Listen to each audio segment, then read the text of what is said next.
Աշխարհում մահվան հիմնական պատճառը դեռ մնում է սիրտ-անոթային հիվանդությունները։ Բժշկագիտությունը գնում է նրան, որ փորձել մաքսիմալ կիրառել տարբեր միջոցառումներ այդ մարդկանց կյանքը փրկելու։ Վերջերս Երևանի փոքր կենտրոնում տեղադրվեցին արտաքին ավտոմատացված դեֆիբրիլյատորներ։ Այդ դեֆիբրիլյատորները կիրառվում են սրտի կանգի ժամանակ, մաքսիմալ ավտոմատացված են, բայց նաև իրար կիրառելու համար պետք են որոշ գիտելիքներ եւ մեծ դեր է խաղում այդ ամեն ինչի մեջ, այսպես կոչված բժշկական պրոտոկոլ կամ կարգեր, որոնք կոչվում են BLS, Basic Life Support, հիմնական կյանքին սպառնացող վտանգներին առաջի օգնություն ցուցաբերելն է։ Բավականին երկար տարիներ սա կիրառվում էր եւ այս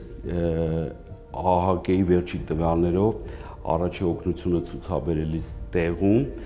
մահացության տոկոսը նվազել էր 3-ից 4 անգամ, իսկ դա մեծ լուրջ ցուցանիշ է։ Սկսենք դեֆիբրիլյատորից, նախ ծանոթանանք ինքը ոնց է աշխատում։ Ամենակարևոր առանձնահատկությունը այն է, որ ինքնուրույն է կառավարվում, այսինքն մեր միջամտության կարիքը չկա։ Իրա վրա ընդամենը 3 կոճակ կա, որից մի հատը միացնում ենք, այսինքն կանաչը սեղմելով սարքը միանում է։ Եթե պացիենտը տուժածը երեխա է, միացնում ենք երկրորդ կոճակը, այսինքն սեղմում ենք երեխայի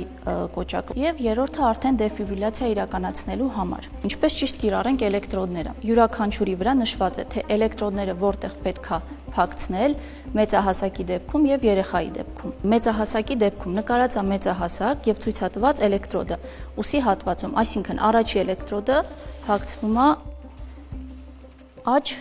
ուսի շրջանում, մոտավոր այս հատվածում։ Երկրորդը այս թույլակողի հատվածում, ձախ, ցույցատված նկարով փակցվում է ստեղ։ Այսինքն սարքից օգտվելը շատ պարզ է, հեշտ է, ոչ մի բարդություն իրանից չի ներկայացնում։ Սարքից պետք է օգտվել կարողանա յուրաքանչյուրը, սարքի կիրառությունը մեծացնում է ապրելիության հավանականությունը։ Երևանի պետական բժշկական համալսարանը եւ Հենար հիմնադրամը համատեղ հրավիրեցին Ամերիկայի Միացյալ Նահանգներից Code Free Life կազմակերպությունը, որը մասնագիտացված է այդ BLS ծրագրի վրա։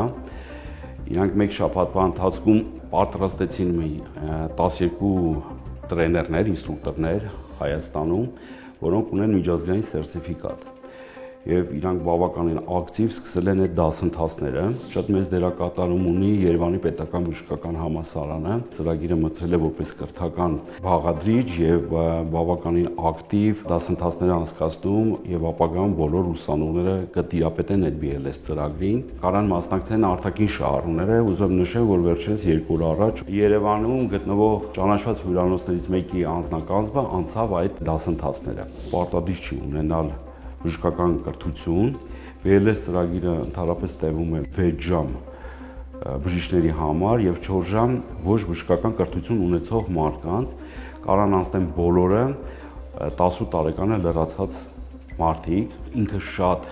օգտակար է, ինքը շատ կիրառելի է եւ ինքը շատ հեշտ է։ Նորածինների դեպքում կամ ավելի փոքր տարիքի երեխաների պարագայում, քանի որ էլեկտրոդների մակերեսը եւ կրծքավանդակի մակերեսը այնպիսին են, որ կարող են էլեկտրոդները համընկնել, կիրառությունը հետեւյալ կերպ է, այստեղ ցույցատրված երեխա ու ցույցատրված էլեկտրոդը ոնց պետք է կիրառել։ Առաջինի դեպքում էլեկտրոդը փակցվում է կրծքավանդակի առաջային հատվածում, իսկ երկրորդի պարագայում այստեղ ցույցատրված մեջքի հատվածից։ Կպցնում ենք մեջքի հատվածից։ Մեկ օր տրամադրելով 4-ից 6 ժամ եւ սովորելով առաջի օգնության հիմնական դրույթերը, դու հասկանում ես, որ դու կարաս մեկի կյանքը փրկել, ոչ եմ անում այդ դասընթացները անել, ոչ մտածում եմ, որ ապագայում այս դասընթացները պարտադիր կլինեն բոլոր ուժային համակարգում եւ հույսով եմ, որ ինքը կհաջողվի եւ ունենանք մեծ հաջողություններ։